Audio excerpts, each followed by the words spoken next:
السلام علیکم ورحمۃ اللہ وبرکاتہ۔ آئیے آج کی تعلیم شروع کرتے ہیں۔ حضرت زید بن ثابت رضی اللہ تعالی عنہ کا حافظ قرآن۔ حضرت زید بن ثابت رضی اللہ تعالی عنہ ان جلیل القدر صحابہ رضی اللہ تعالی عنہم میں ہیں جو اپنے زمانے میں بڑے عالم اور بڑے مفتی شمار ہوتے تھے، بالخصوص فرائض کے ماہر تھے۔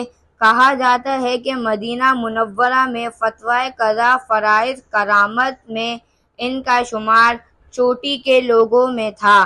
جب حضور اقدس صلی اللہ علیہ وسلم ہجرت فرما کر مدینہ منورہ تشریف لائے تو اس وقت کم عمر بچے تھے، 11 برس کی عمر تھی۔ اسی وجہ سے باوجود خواہش کی ابتدائی لڑائیوں یعنی بدر وغیرہ میں شرکت کی اجازت نہیں ہوئی۔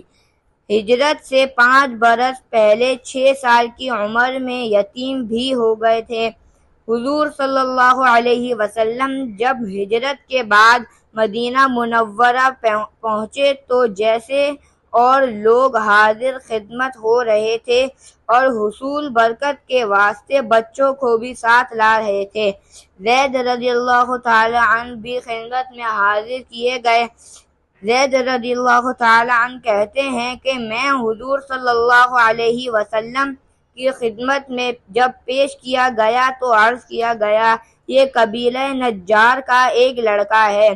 آپ صلی اللہ علیہ وسلم کی تشریف آوری سے قبل ہی اس نے 17 سورتیں قرآن پاک کی حفظ کر لی۔ حضور صلی اللہ علیہ وسلم نے امتحان کے طور پر مجھے پڑھنے نے ارشاد فرمایا۔ میں نے سورہ قاف حضور صلی اللہ علیہ وسلم کو سنائی۔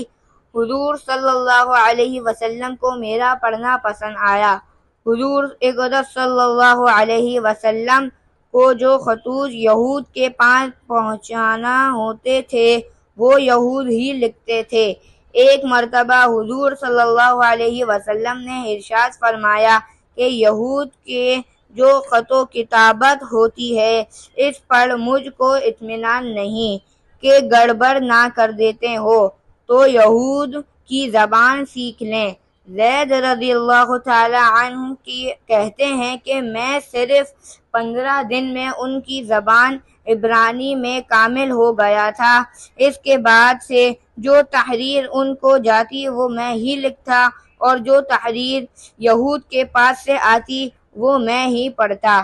ایک دوسری حدیث میں آیا ہے کہ حضور اقدس صلی اللہ علیہ وسلم نے ارشاد فرمایا کہ مجھے بعض لوگوں کو سریانی زبان میں خطوط لکھنا پڑتے تھے، اس لیے مجھ کو سریانی زبان سیکھنے کے لیے ارشاد فرمایا۔ میں نے 17 دن میں سریانی زبان سیکھ لی تھی۔ اللہ پاک ہم سب کو کہنے سننے سے زیادہ عمل کرنے کی توفیق عطا فرمائے۔ سبحان ربک رب العزت عما یصفون وسلام علی المرسلین والحمد للہ۔